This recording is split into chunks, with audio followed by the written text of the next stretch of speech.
unleash my legions.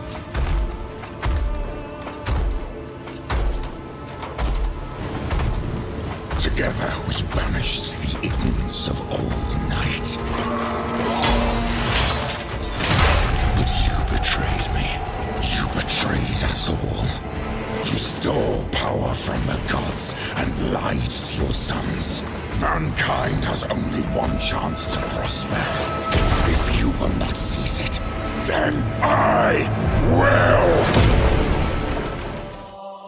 If I were to pick the defining moment of the Warhammer 40,000 universe, that would be the Horus Heresy. By that, I need to compare it somewhat to what you might call the defining moment of current human history. That is the Second World War. Yes, there is plenty of history that came before it, thousands of years of it. Great empires rose and fell, politics, well, nations grew, shrank, disappeared, were reborn. And yet, the one event which can explain the state of the world as it is now, from which most of what you might consider the modern state of the planet, it is the Second World War. An event so utterly catastrophic that it changed the course of history for every person who has lived since. In the same way, the Horus Heresy is the defining moment for Warhammer. It is an event so utterly brutal and devastating that everything that comes after it can be linked back to it. It took 200 years for the Emperor to reunite the galaxy through the Great Crusade. Thousands of years of history before that as a prequel. The Horus Heresy changed all that in just 4 years. Following the atrocities on Istvan, Horus was on the attack. He had his legion plus 7 more at his back. And, well, there was very little that really stood against him. Yes, the Imperial Fists had prepared fortifications on Terra, ready to hold the line against him, but they were 1 legion. How could he possibly lose? He had the Sons of Horus, the Night Lords, the World Eaters, the Word Bearers, the Alpha Legion.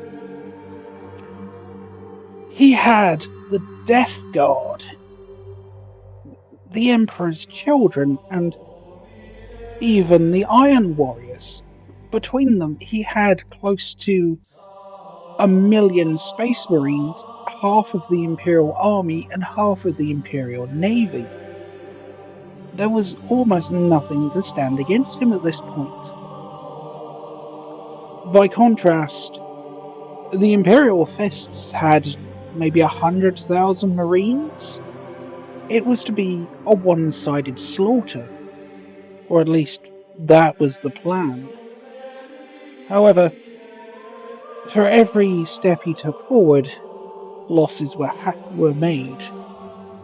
Now, I think the best way to cover the Horus Heresy is to go through each of the legions in turn and cover the main things they were up to throughout the conflict. So then, from the top, the Dark Angels had initially started out spread out across many worlds in the southern and western part of the galaxy. Horus had sent the Night Lords to try and deal with them, to start picking them off, slow them down, and eventually take them out. But the Lionel Johnson, he was able to muster his forces together, ambushed the Night Lords, and was able to cause several stinging defeats, crippling a large portion of the Night Lords' fleet. Night Lords Primarch Conrad Kurz made his way aboard the Dark Angel's flagship, and despite the best efforts of the Dark Angels themselves, he was able to evade capture for a very long time. As the ruin storm, however, rolled in, the Lion began searching for a way home. What he found instead was Ultramar, and he was able to team up with Gilliman. Essentially, by now, they both knew that Horus had betrayed them and that he was looking to kill the Emperor.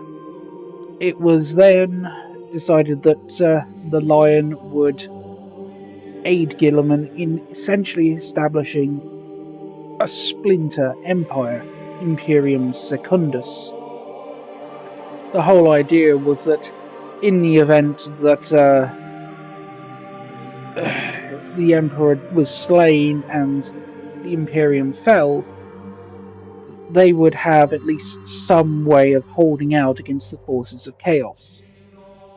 However, eventually there was a major falling out between the Lion and Gilliman following several events on the planet of Macragge, which eventually escalated almost to a shooting fight between the two of them. However, it was revealed that the Emperor still lived, that the forces of chaos were being pushed to the brink, and so the Lion set out for Terra, arriving first on the planet of Davin, where the War Master himself had first been corrupted. Uh, the Lion saw to it that the planet was effectively destroyed, wiping out a large host of demons and clearing a path for the loyal forces. He would eventually join with several other legions, most particularly the Ultramarines and the Space Wolves, and between them, they began essentially a deep strike action, whereas the Ultramarines would plough through and attempt to reach Terra, accompanied by the Space Wolves. The Dark Angels would essentially act as a harassing force, crippling whatever they could of the traitor supply lines. The Emperor's children, meanwhile, had stuck with Horus's main force. Uh, they were pretty much the archetypical traitors, doing whatever they could to push back loyalist forces. However, they were also extremely self-centered and increasingly erratic in their behaviors, thanks to the influence of Slanesh. This actually culminated in Fulgrim taking Perturabo on a whirlwind tour through some of the old Eldar homeworlds, at which point he essentially drained Perturabo of a great deal of his power. His plan was essentially to sacrifice his fellow traitor in return for power from Slanesh to become what's known as a demon prince. This is about the most powerful thing that a being can be without becoming full demon. A human soul in a demon body. In this case, he would have become what's known as the Angel Exterminatus. And thanks to the intervention of a handful of loyalists who've been tracking the traitor fleet, Perturabo survived, but Fulgrim was essentially able to ascend, becoming a giant four-armed snake monster. I have to start wondering if the author of So no, Freyren is perhaps a fan of the 40k series, considering just how much his four-armed snake sword demon looks like Fulgrim. Eventually, though, the Emperor's children would rejoin Horus's main campaign and would essentially accompany him all the way to Terra. Now, the Iron Warriors were, well, their main focus was essentially proving themselves. They wanted to basically show the Imperium that they were better in every way than the Imperial Fists. Every Imperial Fist bastion they came across, they would shatter and break down, taking the gene seed from the captured fists and using it to create corrupted warriors of their own. Following Fulgrim's betrayal, the two legions nearly, or essentially, came to hate each other. They would never operate together unless absolutely forced to. Although this didn't stop them from still serving Horus together. Um, there's not really an awful lot to say about the Iron Warriors. They were basically there on every front. They fought hard against the Loyalists. Probably their most notable battle is that of the world of Talarn. This world was once an agri world, that is one primarily used for growing food and crops. Um, Basically, that some sort of warp artifact was found buried beneath the planet's surface, what turned out to be essentially a stable warp portal, which would allow for not only drawing massive hordes of demons out of the warp, but would allow for much faster travel for traitor forces. The Iron Warriors under Perturaba, they tried to capture it, but it proved to be a lot harder than they expected. Following the virus bombing of the planet, the defenders were still holding out, and so began essentially the largest tank battle ever recorded, as no one on foot could hope to survive in the toxic air, even in her hermetically sealed space marine armor. In the end, 10 million tanks ended up fighting each other, and over a million were destroyed before the Imperium scored a victory and were able to drive Perturabo off. It seemed not a particularly good victory at the time, sort of a Pyrrhic victory, but it did prove decisive. Now, the White Scars under Jagatai Khan, they were off doing their own thing. At the start of the war, I believe they were off fighting orcs on a volcano planet. However, they did eventually receive word that something going on. Following this, it's a little confusing. If I remember rightly, there was a beacon essentially blocking their communications with the rest of the Imperium, manned by the Alpha Legion, and so some of the loyal Alpha Legionnaires destroyed it. it I might be getting that particular moment completely mixed up with something else, so I apologise. In any case, the White Scars eventually learned of the treachery, and being free spirits, they decided to try and work out what was going on for themselves. And then you see, Jagatai Khan was always. His closest friends were Magnus the Red and Horus. He had never been close with the Loyalists. And so nobody really knew who he would side with. After fighting his way through two warring fleets of the Space Wolves and Alpha Legion, he eventually led his forces to the world of Prospero, discovering the destruction the Space Wolves have wrought, as well as fighting the psychic ghosts of several giant psych-Newman wasps. It was during this battle that he ran into someone he'd rather not meet, Mortarion. Now, the Khan was a particularly skilled fighter and could probably defeat most, but Mortarion was one of the very few he could never really place. The two began a duel, with essentially the plan being that if the Khan lost, he would either die or end up joining Horus.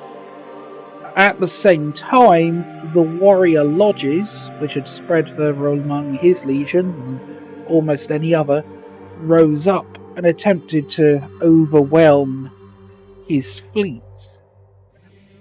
As it turned out, neither the Khan nor Mortarion came out on top during the battle, and so the Khan returned to his fleet, only to discover that his own forces were attempting to, well, they were trying to make him join the traitors, and that rankled him thoroughly. He valued his own freedom and ability to make decisions more than anything, and so he struck down the rebellion. His traitorous sons were essentially put under house arrest, and he began a hit and run campaign against the traitor forces, having fully declared himself the loyalists. This continued for a very long time, grinding down whatever traitor forces he could come across. But as time went on, well, his force is essentially Mongolian horse archers, and yes, those are legendary throughout history, but people start to wonder what would happen if Mongolian horse archers ran out of arrows and are facing a phalanx which they can't outflank. Essentially, they kept running headfirst into the guns of the Death Guard and were slowly picked off one by one. In the end, a handful of their forces stayed behind, the former traitors, and sacrificed themselves so that the remaining White Scars could make it to Terra, joining the defense just in time for Horus to arrive. Now, the Space Wolves had been absolutely humiliated by their being tricked into attacking Magnus. They immediately set to work tearing into whatever traitor forces they could get their teeth into. They fought, like I said, the White Scars and the Alpha Legion, anything they could get close to. Eventually, however, most of them made it to Terra, temporarily joining the defences there. However, the Emperor gave Russ a new task. He wanted him to kill Horus personally, and to do it, he gave him an incredibly powerful spear, one that was essentially powered by the Emperor's own psychic might and will. Russ led an attack on Horus's flagship, the Vengeful Spirit, boarding it with a substantial number of his legionnaires, and together they fought their way through Horus's crew, slaughtering Sons of Horus legionnaires along the way. Eventually, it ended up a duel, Horus versus Russ, the two each aiming to kill the other. Horus by now had been boosted by the powers of the warp and was proving to be incredibly difficult to fight, but eventually the Wolf King managed to land a blow, driving the spear deep into Horus's side. This blow essentially injected the Emperor's pure might and majesty directly into him, and for a second the Horus of old returned, his mind cleared, and he was able to essentially appreciate all the horrors he had unleashed. However, it was not enough. He crippled the Wolf King, destroyed most of the legion that had come with him, and sent them howling into the night. The Space Wolves essentially retreated. Their Primarch forced into a coma, and essentially they were on the verge of being wiped out before the last remnants of the Raven Guard were able to rescue them. Uh, with Russ finally recovered, they joined with the Imperial Rescue Forces and set off to lift the Siege of Terra before it was too late. Now, the Imperial Fists were primarily focused on defending Terra itself. They had led several major naval battles against the forces of Chaos. They did do a lot of damage, but defending the homeworld was their primary mission. Perhaps their most important contribution at this time was their involvement in the Schism of Mars. Essentially, Mars actually sided with the traitors.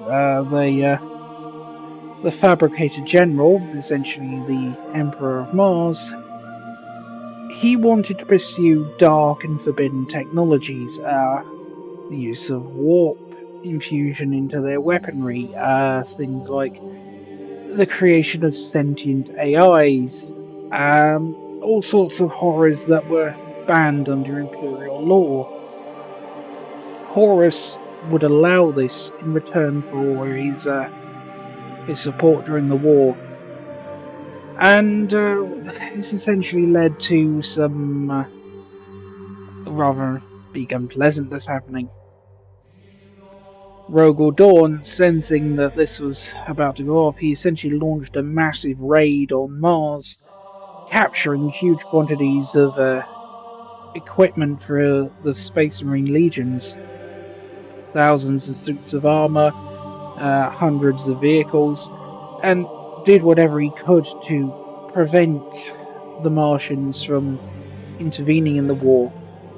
Eventually, the entire planet was put under quarantine and would remain so until the heresy was over. There are, of course, various other actions that the Fists were involved with, but realistically, most of what it was either big ship battles or protecting Earth.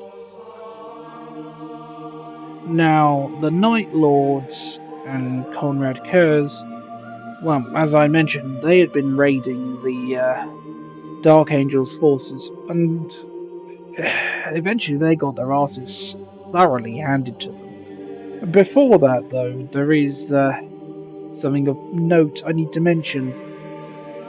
Conrad Kurz had actually managed to capture Vulcan alive.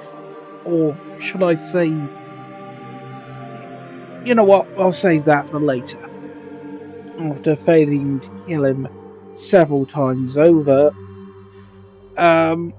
Vulcan essentially kicked Conrad Kurz's teeth in and managed to escape.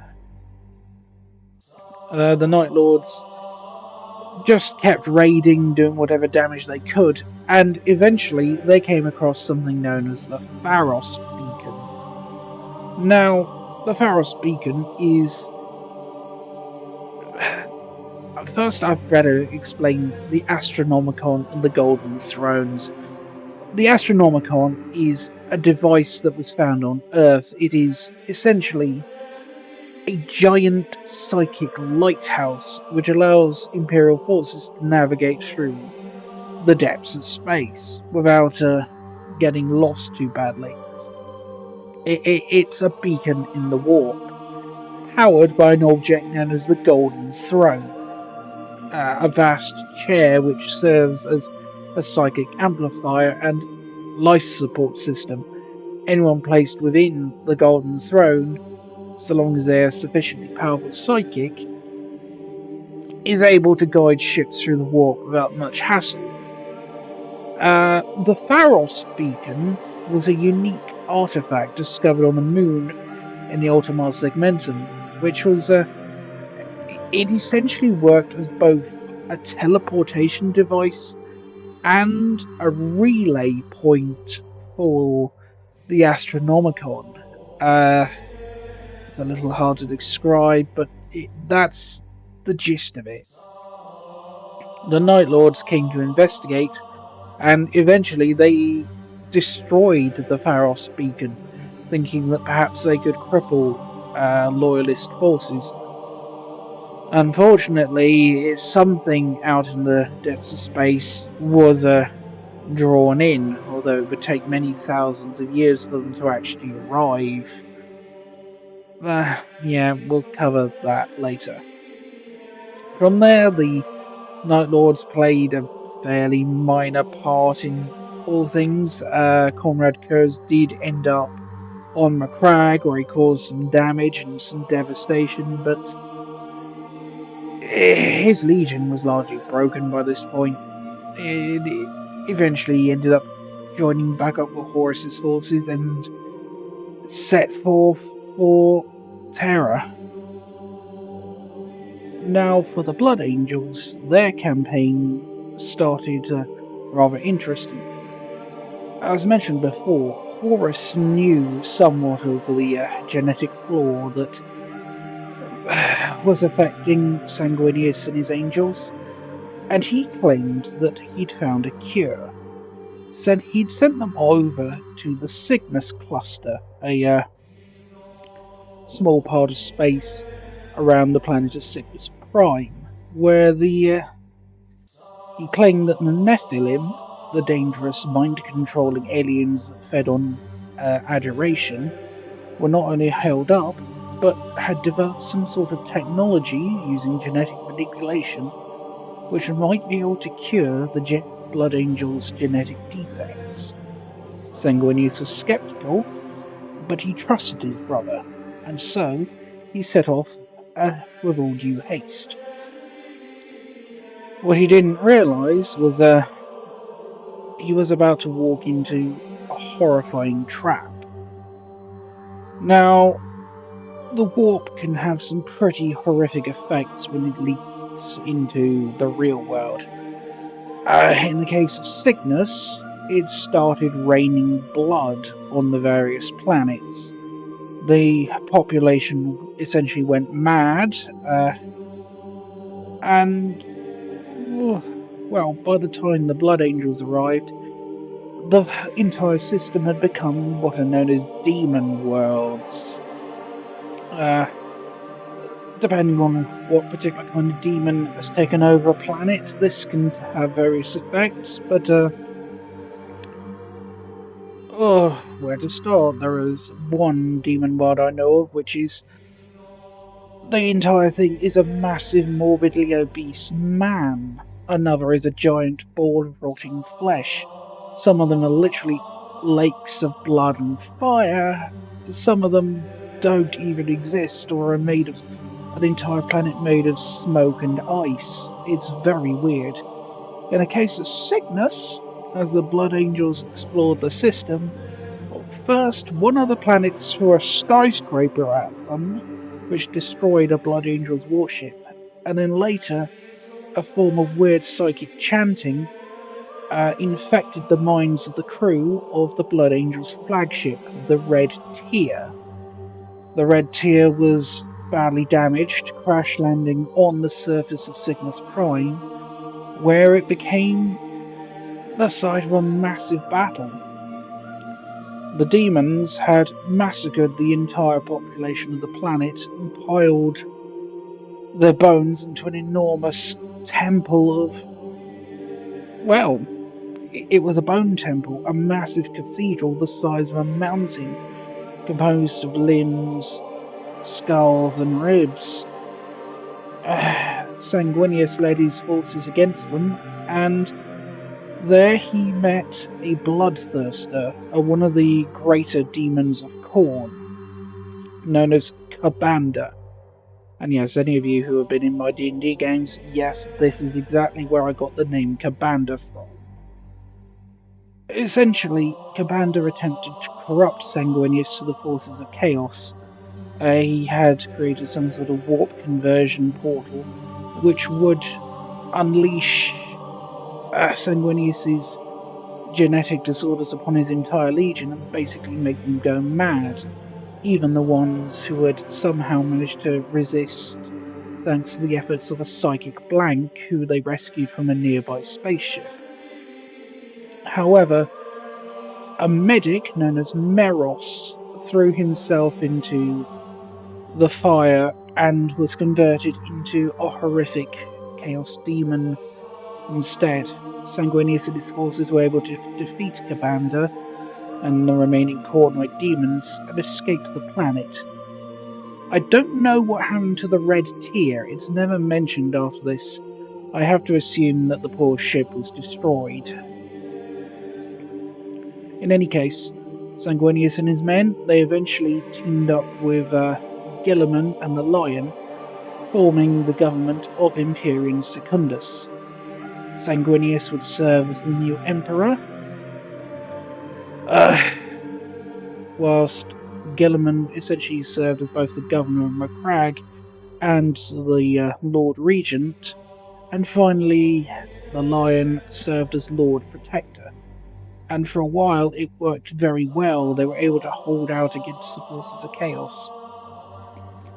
However, eventually the Lion broke the trust of the others whilst attempting to hunt down Conrad Kurz, and so Imperius Secundus collapsed. However, they were able to discover the Emperor was still alive, and so the three Primarchs and their legions set off for Terra. The warp storms, however, were still being very difficult to navigate, and the three legions essentially ended up getting cut off from one another. Sanguinius's legion was the only one that made it moderately unmolested to the planet of Terra, teaming up with the Imperial Fists and the other defenders in preparation for the final battle. Now, for the Iron Tenth, the Iron Hands, they'd been badly mauled by the entire conflict. Having lost their Primarch, Pharasmanus, his head cut from his shoulders, their 10 to 15,000 survivors were forced to flee. They essentially began a guerrilla campaign, doing whatever they could to slow down the traitor forces. The main faction, the ones led by Captain Shadrach Medusan, they almost managed a successful assassination of Horus Fulgrim and Mortarion, flying a gunship directly into a church to basically try and mow down all three Primarchs together.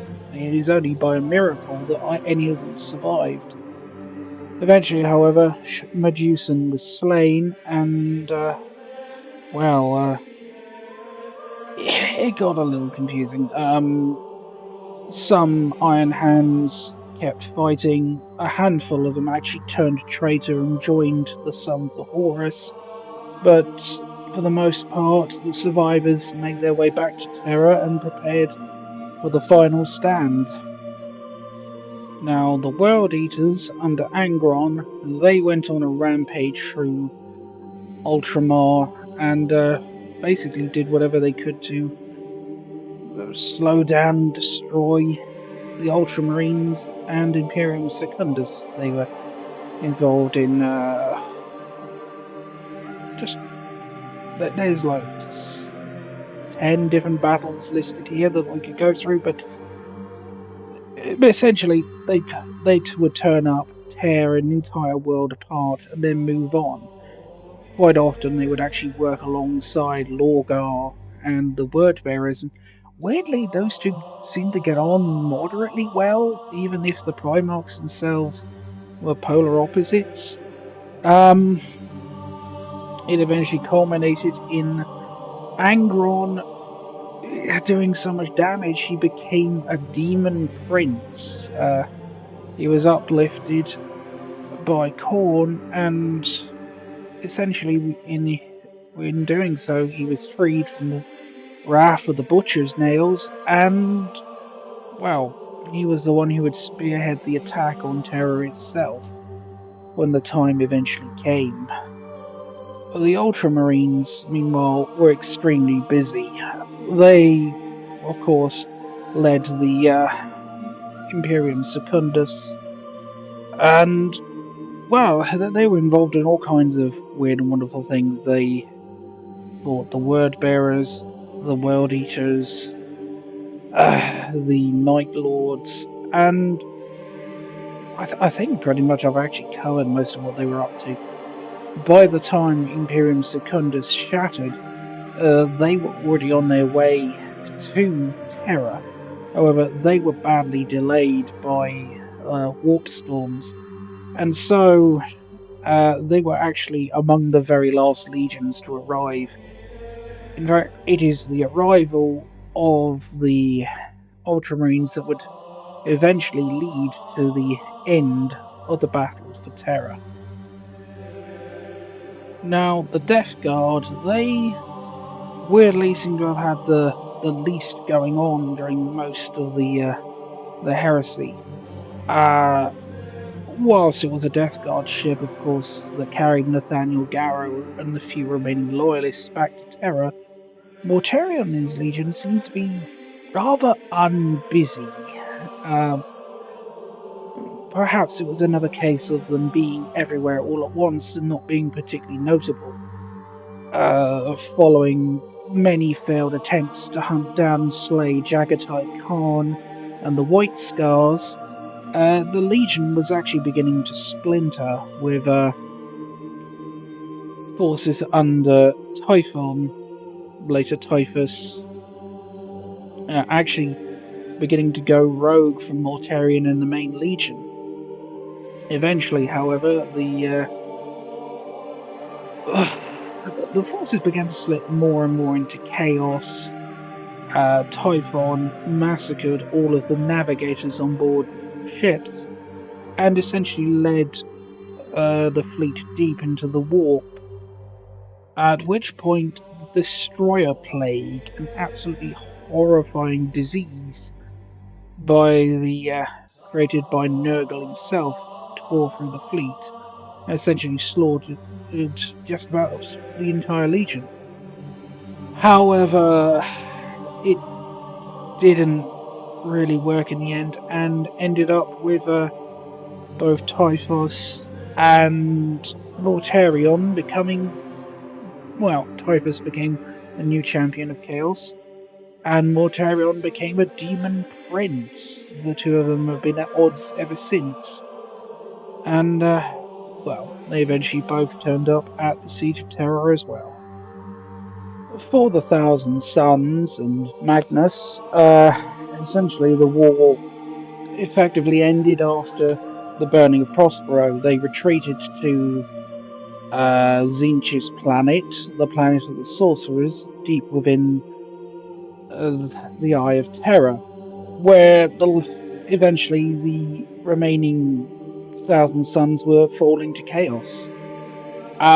There, the first captain of their legion, Araman, he attempted what became known as the Rubric of Araman, a ritual which would stop them from mutating into fleshy horrors. Uh, it worked somewhat? Question mark. Yeah, they would no longer mutate, but instead they had the remaining Marines were turned into living dust, trapped within their suits of armor. Magnus eventually fell and became a demon prince as well, and I think he and his legion would eventually join the Siege of Terror, albeit mostly they just wanted to fight the Space Wolves.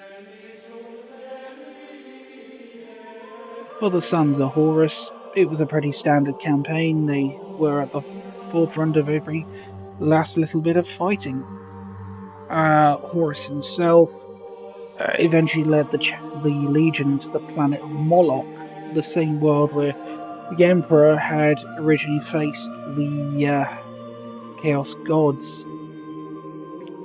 There, they essentially wore down the defenses, and Horus eventually got himself a power boost from the Chaos Gods themselves after entering the warp for, a few minutes out of universe, but in universe, he was gone nearly 1,000 years. It was a little bit weird. You know how the flow of time works in the warp.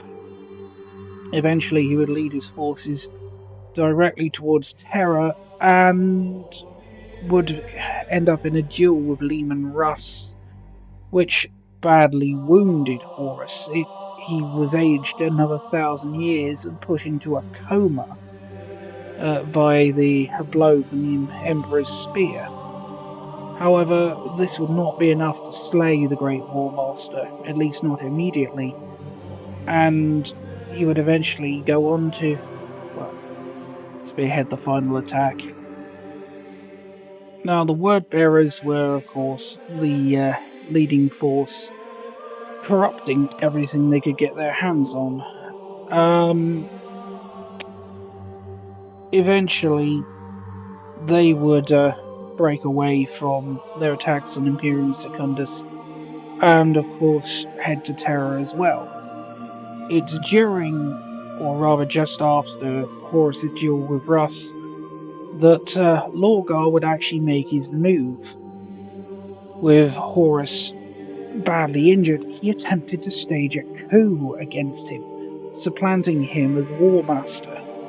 However, Horus came to just in time and was able to bitch slap Lorgar so hard that it knocked any pretensions of grandeur out of him. Following that, Lorgar and the Word Bearers were banished. Ironically, the first traitor of the entire Horus Heresy was the one Primarch who wasn't present for the Siege of Terra. Hmm. Now, for the Salamanders, it gets a little confusing. Their legion was essentially wiped out, except for a handful who escaped into the depths of space. They teamed up largely with the other Shattered Legions, the Iron Hands and the Raven Guard, and they were largely involved in hit and run campaigns. Now, Vulcan had actually died during the drop site massacre, blown apart by an atomic warhead, but there is a bit of a weird thing about him. Vulcan is actually perpetual. Every time he dies, he comes back. This proved to be rather difficult for him, as he was captured by Conrad Kurz and brutally tortured and executed many, many times.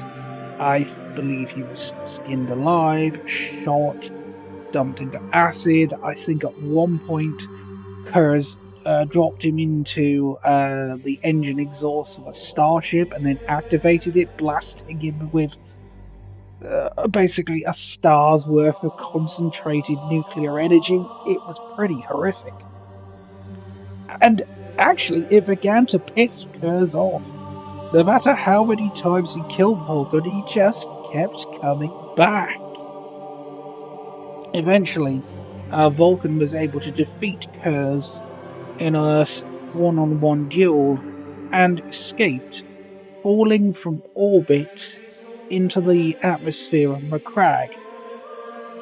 There's actually a bit of a humorous exchange in where the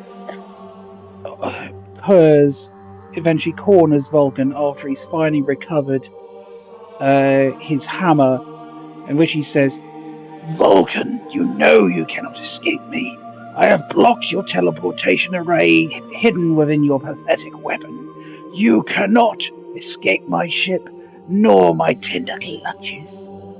To which Vulcan turns to him and simply says, "Ah, but you have forgotten one crucial thing, brother. This is also a hammer." And proceeds to repeatedly smack Conrad Hers in the face with a sledgehammer. Now, as stated, Vulcan proceeded to fall from orbit, into the planet of Macragge, where, well, he was found by the Ultramarines, but essentially he'd gone mad. Apparently, the agony from falling from space will do that to a man. Eventually, he was permanently killed after being stabbed through the heart by a fulgurite. That's a dagger made from fulgurite. I don't know exactly how to describe it. It's a mineral caused by lightning striking sand, essentially forming like a crystalline glass. A dagger made of that was plunged through Vulcan's heart, and this eventually permanently killed him until he was somehow brought back to life via the sacrifice of one of the surviving Salamander's captains. It's a little bit unclear how that happened. Anyway, the Vulcan and a handful of his surviving forces left Macragge, left Imperium Secundus, travelled through the Webway, and eventually arrived on Terra, where they were tasked with preparing the ultimate doomsday device. In the event that Terra fell and the Emperor was slain, Vulcan was to destroy the planet. With his grim task in hand, he set to joining the remaining defences. Now, the Raven Guard were perhaps in better condition than most of the other Shatter Legions. Their, I believe, 6,000 surviving Marines managed to evacuate Istvan along with their Primarch, returning to their homeworld. However, by this point, they had been severely gutted. Their legion was essentially a non-entity, and it would take decades for them to rebuild. As such, Horax actually went to the Emperor himself to look for aid, to which the Emperor revealed a secret project. There was actually a plan to build what you might call Mark II Space Marines. These would be just as capable, if not more so, physically and mentally, but would be able to be created much, much faster. You could create, rather than taking 4 or 5 years, a man could become a space marine in a few weeks, using essentially not just implanted organs, but directly injected bits of Primarch DNA. After completing an impossible maze in order to gather the information he needed, the Korax carried this information back to his homeworld of Deliverance and began working on building what he called the Raptors, that essentially a rebuilt version of his Legion. Within just a few weeks, he doubled the size of his forces, 6,000 Raptors, alongside his 6,000 original Marines, and they were doing phenomenally well. Now, true, they were taking higher casualties than you might normally expect from a Space Marine Legion, but this was largely because they weren't undergoing quite so vigorous a training as a normal Legionnaire would. It was believed that once they could get the training nailed down, and so long as they could keep their numbers up, the entire Raven Guard Legion could be rebuilt in as little as a year, meaning that by the time that Horus arrived on Terra, he would be facing a fully ready Raven Guard. Unfortunately, this is where the Alpha Legion came in. A handful of them had infiltrated the Raven Guard during the retreat, and they were able to get hold of the Raptor DNA. Injecting a warp virus into it, every new Raptor beyond the first 6,000 began to mutate horribly, becoming vile half-demon monstrosities. True, they were still loyal to Korax and the Emperor, but they were so far gone human in terms of humans They were barely recognizable. They had tusks and claws. I think one grew a beak, another had eyes coming out of his neck. And every subsequent raptor they tried to create was also infected. Eventually, the project was deemed a failure, and with just 12,000 viable marines and 3,000 mutated raptors, Corax was forced to admit defeat and eventually, after saving the Space Wolves, he joined the Defenses of Terra.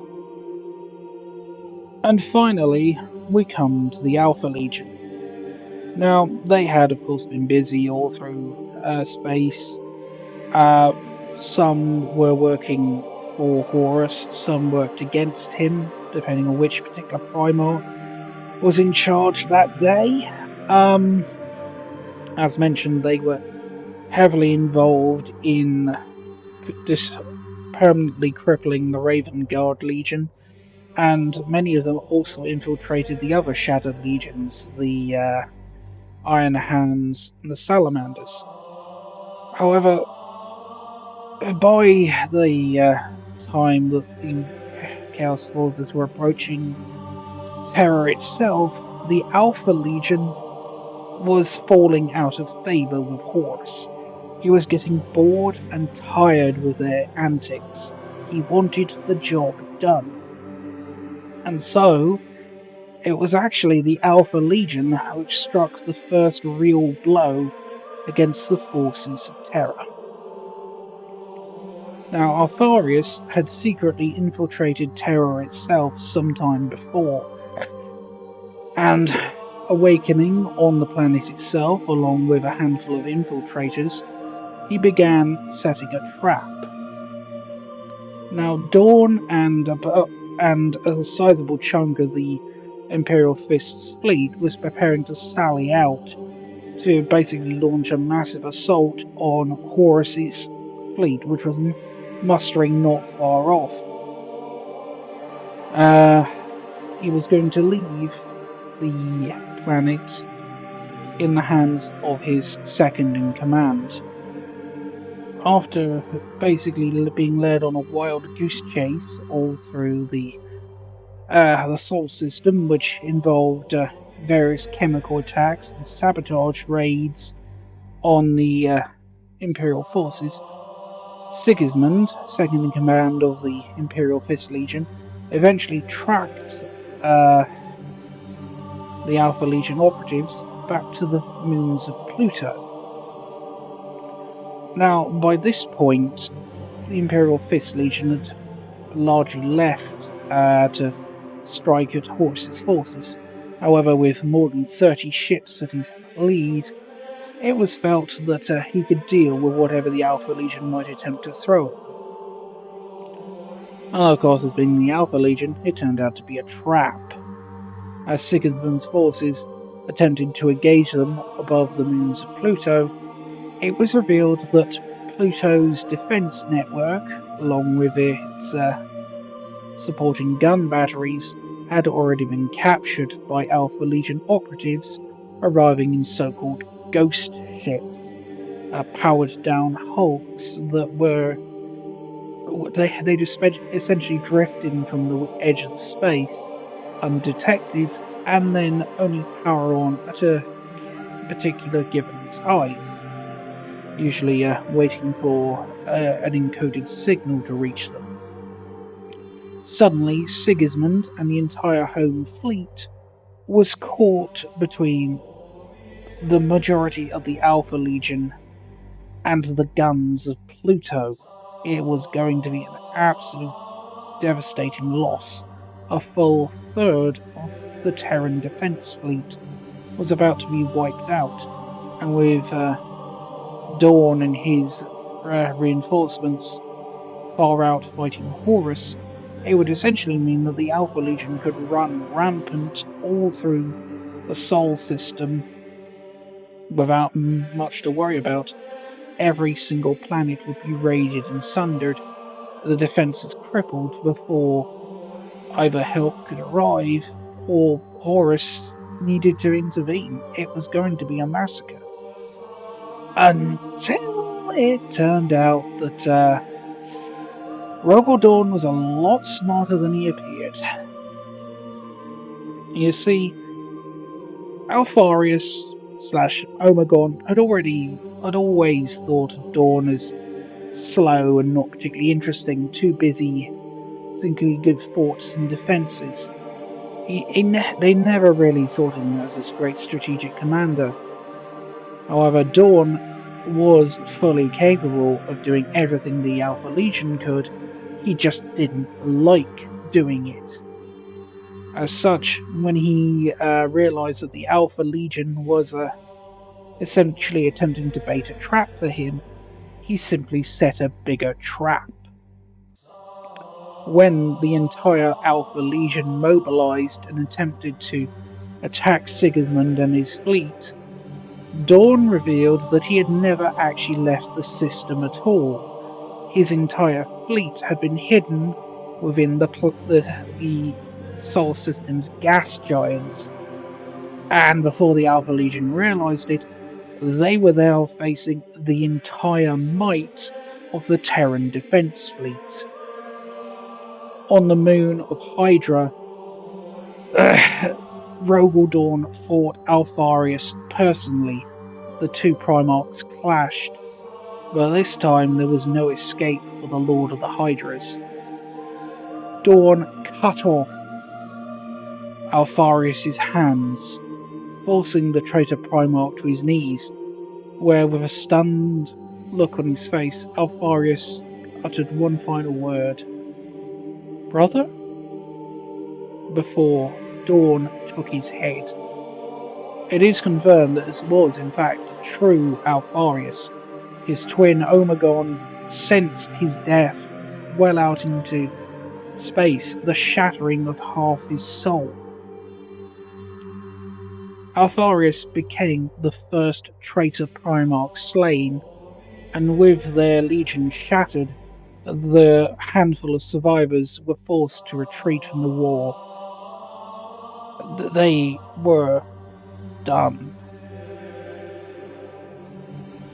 Finally, however, I must talk about two other events that were going on. First of all, Malkador was gathering his own special forces. Essentially, he was recruiting loyal members of the traitor legions, as well as various other skilled and particularly intelligent warriors and people of interest. His plan was essentially to create a new stopgap. Once the heresy was over, there would need to be a police force, someone to keep an eye on everything. Someone to make sure that nothing like this could ever happen again. Founding what was first the Knights Errant, he would later go on to create what became known as the Inquisition, a band of like-minded warriors whose main job was to make sure that no force of heresy or corruption could ever infiltrate the Imperium ever again. And secondly, there we have to talk about what was happening with the Emperor. Now, I think I mentioned briefly the Astronomicon earlier on. Now, it is linked to a machine known as the Golden Throne, an enormous and ancient life support system which can basically allow you to survive unaided for the rest of time, provided you remain sat on it and are powerful enough of a psyker. Now, in order to keep the enormous warp hole that Magnus had torn through space and time closed, the Emperor was now essentially trapped on the Golden Throne. He could not leave it. His mind constantly focused on keeping that hole in space and time shut. At the same time, his remaining forces, the Custodes and the Sisters of Silence, along with loyalist members of the forces of Mars, and a handful of loyal Space Marines, although they'd entered the webway in the hope of trying to hold back the demonic legions, there was maybe a chance that they could undo Magnus's mistake and patch the hole closed. Maybe one day, after this was all over, the Emperor's plan could still work out. Unfortunately, they eventually drew the attention of an especially powerful demon, one known as Drak Nien, one who had been created from the first ever murder. Now, demons vary in power and strength depending on who they're linked to. As a rule, demons who follow a chaos god tend to be more powerful, but also lacking in when it comes to things like free will. So, well, depending on what event created said demon, can affect who and what they are. The more violent and the more vicious an event is, the more powerful the demon. So imagine just how powerful a creature known as the First Murder has to be. One so ancient and so vile that he actually predates the Chaos Gods entirely. Leading the forces of Chaos directly, he essentially soloed the entire Imperial Defense Force, driving them back step by step. It wasn't until the Emperor temporarily left the Golden Throne, with Malkador forced to sit upon it briefly in order to keep the Astronomicon burning, that the tide eventually changed. The Emperor actually tore into the Chaos forces. He even summoned the ghost of Ferrus Manus to help him in the battle. And in a final act, he captured the demon of the First Murder, forcing it into a new body, a sword of pure malice, which he plunged into his own torso to seal it forever. He then hurled the sword deep into the warp in hopes that it would be forever forgotten. This event essentially allowed the remaining Imperial forces to withdraw, evacuating the webway and permanently sealing it forever. However, with the closure of the webway portal, the Emperor was forced to admit he did, for the first time in his life, he did not know what to do now. Finally, the lines were drawn.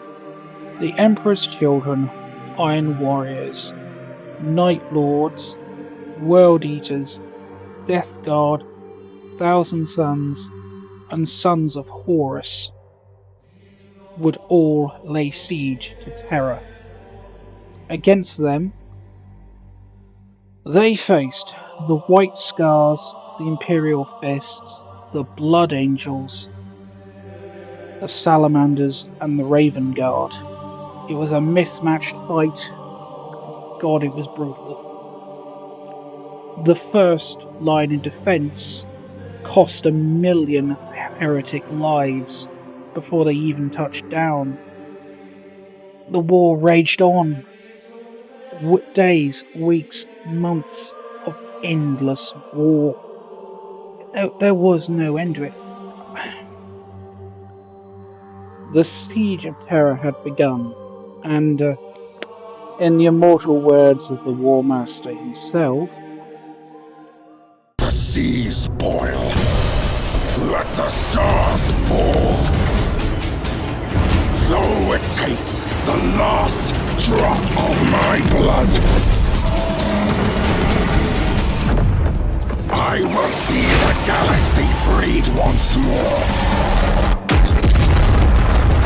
And if I cannot save it from your failure, Father, then let the galaxy burn.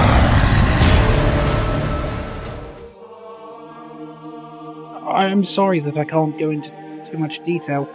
I must admit that Actually gotten a little burned out on the series by the point that the Siege of Terror books were coming out, and oh come on, there's like 60 books. I got to about the mid 40s before I eventually gave up. I'm sorry, there's a limit to how much one man can read without stopping.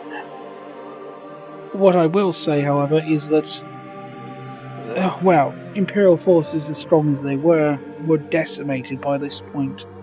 They were losing. The Chaos forces were pushing them back. It was not looking good for them. However, you remember what I said about selfishness and disunity within the Chaos forces? Well, that was beginning to take its toll. In Horus's own words, he was now the commander of a legion of shattered monsters. He did not recognize hardly the brothers he had brought with him at the start of the campaign. Four of them, Magnus, Angron, Fulgrim, and Mortarion, were straight up demons now. It was becoming ridiculous. And on top of that, Horus was dying. Yeah, it turned out that the blow from Russ was actually effective. He was slowly bleeding out. It would only be a matter of time before he himself passed away.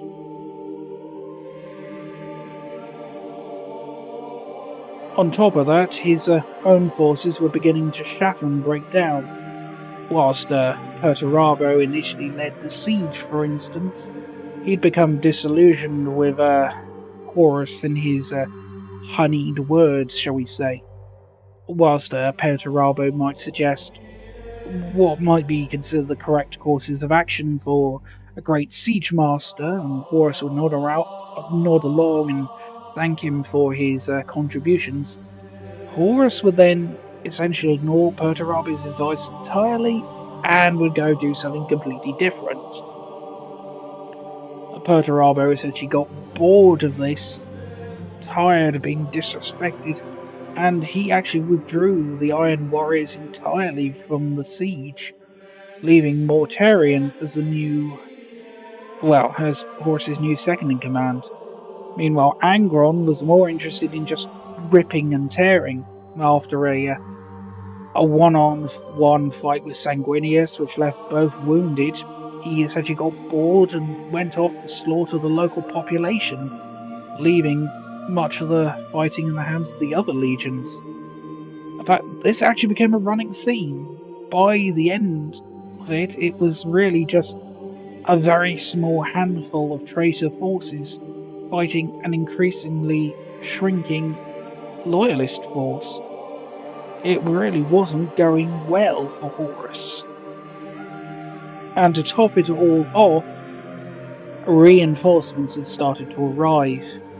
There were whispers on the edge of the Sol system that the Ultramarines were arriving, as were the Dark Angels.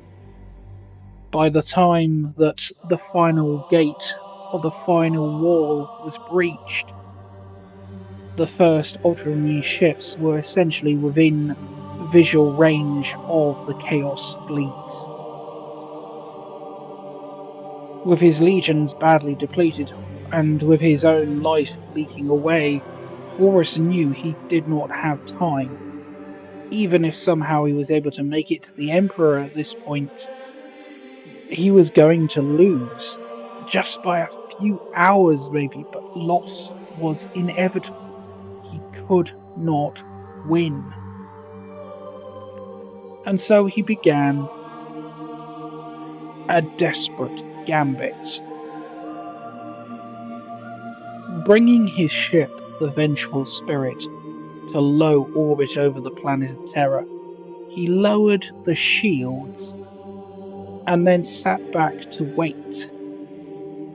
Now, this was immediately detected by the forces of Terra, and they knew what this meant. Horus was challenging the Emperor directly. The Emperor knew this was a trap. Rogel Dawn knew this was a trap. Sanguinius knew this was a trap. Everyone in the Imperium knew it was a trap. Horus knew that they knew this was a trap. But here's the thing. The war was desperately close at this point. The final gate was breached. The final few Space Marines and their allies were holding out desperately against Horus's Chaos forces. Chances are what would happen was Horus, yeah, would win. He would slay the Emperor and cripple what was left of the Imperium before he himself was defeated by the Ultramarines. It would be no victory. And so, there was one last desperate throw of the dice. Gathering whatever forces they could spare, the Emperor led a suicidal attack on the vengeful spirit.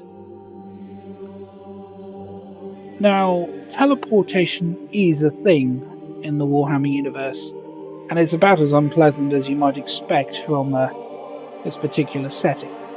Essentially, it involves wrapping yourself in a temporary Geller field and then hurling yourself through the warp at close to the speed of light, hoping against hell that you eventually come out the other side okay. Now, this can be extremely effective.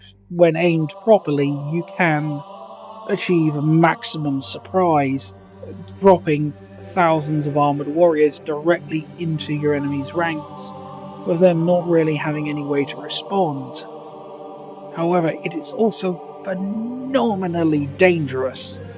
Not only are you essentially throwing yourself through hell at the speed of light with nothing but a tiny, fragile bubble of soap wrapped around you, uh, you have no real way of knowing what will be waiting for you on the other side.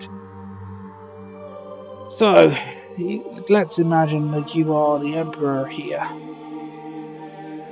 You are now teleporting yourself on board the Vengeful Spirit, hurling yourself through hell into the guts of a chaos-corrupted battleship surrounded by a warp storm. Yeah, no. On top of that, let's not mention that you're teleporting on board a ship. Imagine what's going to happen if, say, you teleport inside of a wall or into the engines of the ship.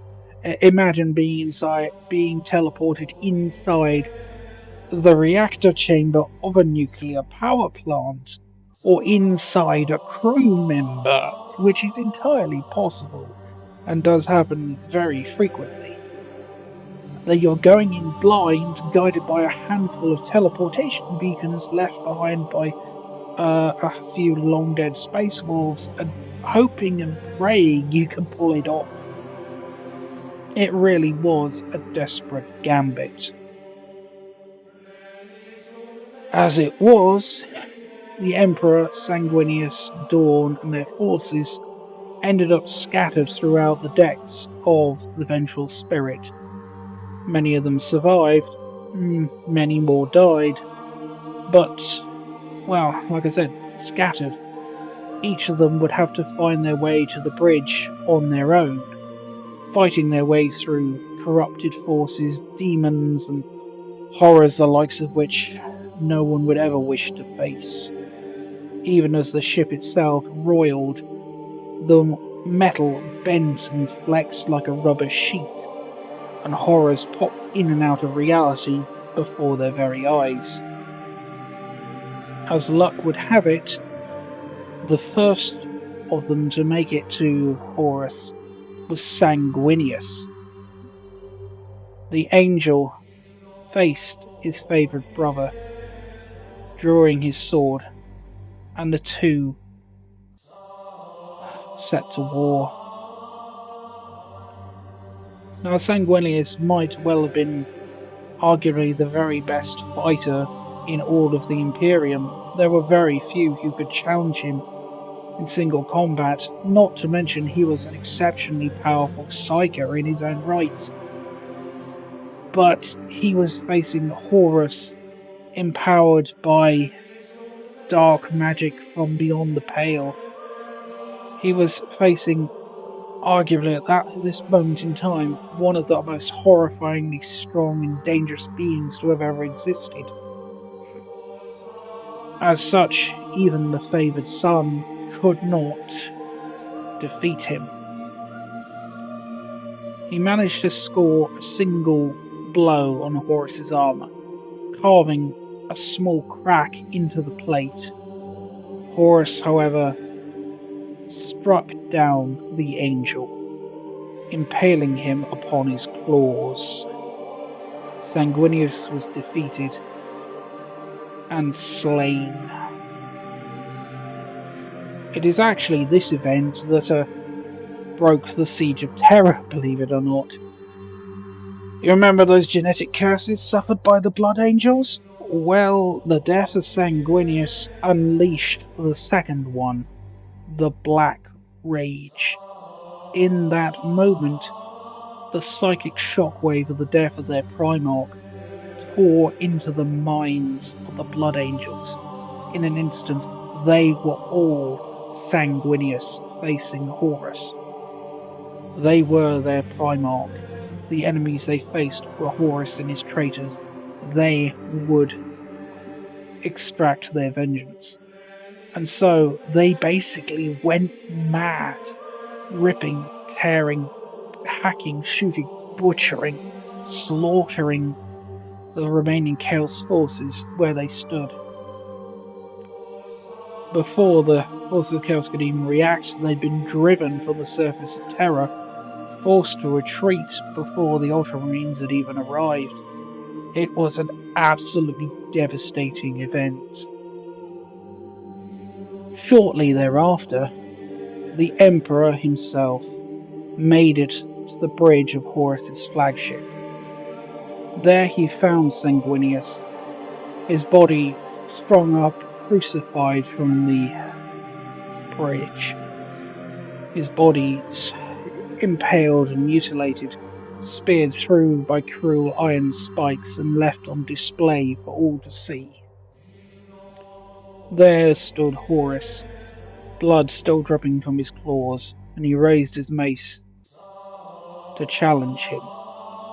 I see you have finally come, Father. Let us end this once and for all. The Emperor gripped his flaming sword, and he turned towards him. You took my sons from me, he said, to which Horus sneered. You still cry now for the angel, the one you favoured more than I? The one who you would see placed upon a pedestal whilst I was cast down forever? To which the Emperor looked at him and shook his head. I was not speaking to you. And he looked past Horus into the darkness and the infinite shadow which stretched away into the distance, past Horus into the warp, where the four Chaos Gods were watching, their favourite champion against the one they called Anathema. You took my son from me, the Emperor said once more, raising his blade against the four. And now I have come to exact my toll. And so the final battle for the Siege of Terror, the Horus Heresy, began. Immediately the two went to war. Horus, with his mace and his claws and his newfound chaotic strength, against the Emperor and his flaming blade. Now the Emperor was a nigh unstoppable force in war. He was able to move through the warp seemingly without needing to stop. His psychic might is so catastrophically great that he could literally shatter a man with a thought. He was able to teleport around whilst exhibiting strength greater even than a Primarch. He was more than a match for Horus. But for one thing, as much as Games Workshop likes to deny it, the Emperor did still have a spark of love in his heart for his son. He still loved Horus, the boy he had found many years before, the first and greatest of his other ones he'd created. And he could not bring himself to slay the Primarch. Every time he found a chink in his armor, a gap in Horus's defenses, he forced himself to pull away in hope that maybe, just maybe, there was a way that he could save his son. For Horus, though, he has no such compunctions. He would not stop. He continued to rain blows in, and despite the Emperor's skill, he could not match a demonically empowered Horus. His legs were shattered, his arms torn, his flesh ripped. Horus plucked out his eye, broke his back, shattered him, and forced him down. Again and again he struck the Emperor, breaking apart his armor, weakening him, seeking to break and destroy the God Emperor himself. Eventually, the Emperor lay at his feet, bleeding on the verge of death as Horus prepared for the final blow. Any last words, Father? And then something unexpected happened. You see, the Emperor Sanguinius, they had not come alone. They had brought forces with them. Space Marines, Custodes, even members of the regular Imperial Army. And amongst them had come one known as Orlanius Pius. Now, Orlanius Pius is a fascinating character in and of himself. He's actually a perpetual. He had known the Emperor for a very, very long time. But he'd eventually abandoned him and settled as a farmer on a far-off world. I believe he'd actually settled on Calf, of all places. And so he'd been there when Erebus and Corferon had burned his new homeworld. And now he had come to the Emperor's aid. However, he was just a man. Even with the perpetual abilities, he was nothing compared to Horus. And yet he stood against the Primarch, gun raised, blade in hand, ready to face the Lord of Chaos. And Horus ended him. That isn't an exaggeration. Not only did he break Orlanius Pius in body, but his soul was sundered. He was slain so thoroughly that not even a perpetual could come back from it. He was utterly destroyed. And to see that level of cruelty, that level of evil done by the hand of his son, that's what eventually broke the Emperor. Even as he tossed aside Pius's body and prepared to strike down the Emperor once and for all, the Emperor rose onto one knee and he concentrated his entire psychic might into a single moment. He crafted a spear of pure psychic energy, one of unlimited might and magic, and he thrust it directly through Horus's heart. Now, Russ's blow had been but a fragment of the Emperor's power, and with it had aged Horus 1,000 years, and for a moment had cleared his mind. This was the full psychic might of the Emperor. In an instant, Horus aged 20,000 years, and his mind was perfectly clear. He saw what he had done, and what a fool he had been.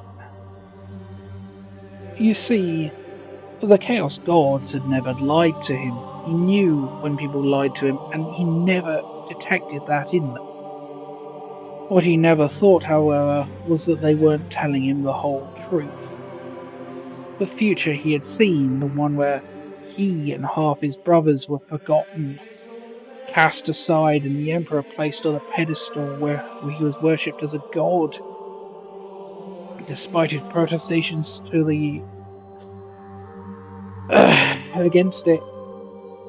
This was a world, yes, a future that he had been shown, and it was a future which he had helped to create. It turns out that the Chaos Gods are very selective in what they show, and they showed him the worst possible outcome. The one in which he now lived. Horus realized the whole thing. He would be forgotten because he was the traitor that failed. He and his brothers were forgotten, and the Emperor placed upon a golden pedestal, because only a god could survive this. He had failed, he had been tricked. The Chaos Gods had not lied to him, but they had not told him the whole truth, and in that moment it broke him. In the same way that that artist had been left empty and hollowed after completing her portrait of Fulgrim of blood and guts,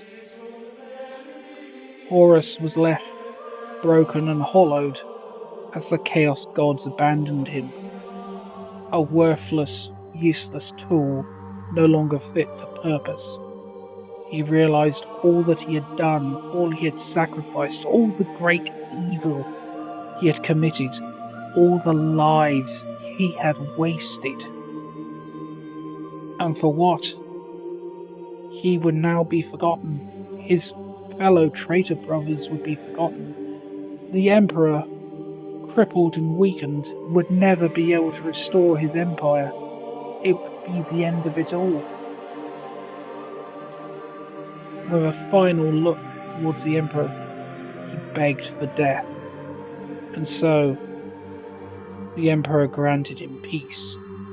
Of a single motion, he shattered Horus's soul, in much the way that Horus had shattered Orlanius Pius, scattering him forever. This was perhaps a mercy in and of itself. The Chaos Gods are none too kind to those that fail, and if Horus's soul had been left intact, he would be left to be eternally cleansed by their none too tender mercies. As it was, he was gone, and so the Horus Heresy was over. The Emperor was now dying, however, bleeding out, his body torn and rent by Horus's weapons. Luckily, Rogel Dawn arrived soon after, and recovering his body and that of Sanguinius, he was able to teleport them back to the Holy Terror. The Chaos forces by now were fleeing, trying to escape the wrath of the Loyalists, especially the newly arrived Ultramarines. But for the Emperor, there was only one thing left to do. You see, while he had been away, Malkador had to take his place on the Golden Throne. The old Sigillite was unfortunately not physically strong enough to survive it, and his soul had burned out in the few hours that he'd been forced to sit there. Now, if you would pardon the little bit of an intrusion here, allow me to share one of my favourite bits from my favourite 40k fan project. Specifically, it follows on from Malkador and his knights errant, essentially creating the beginnings of the Inquisition. My lord, I have completed the mission you entrusted me. I have traveled the galaxy and found these 12 individuals of character, skill, and determination. Please, if you will oversee them, I will be ready to make my sacrifice. You have done well, my faithful servant. I trusted you to find me the most inquisitive and trustworthy this galaxy has to offer, and you succeeded. I approve of your selection, Malkador. Thank you, my lord. These individuals will lay the foundation for the eternal watchmen of the Imperium, ever rooting out heresy and keeping mankind away from the abyss that is chaos. Now that my final duty has come to an end, I shall make my final sacrifice for you, my Emperor.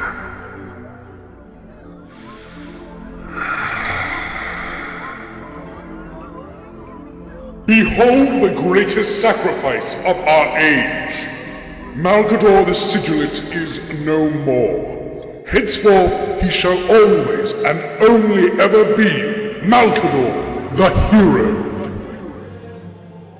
As a result, the Emperor was placed upon the Golden Throne, his body kept alive by the throne's own life support systems.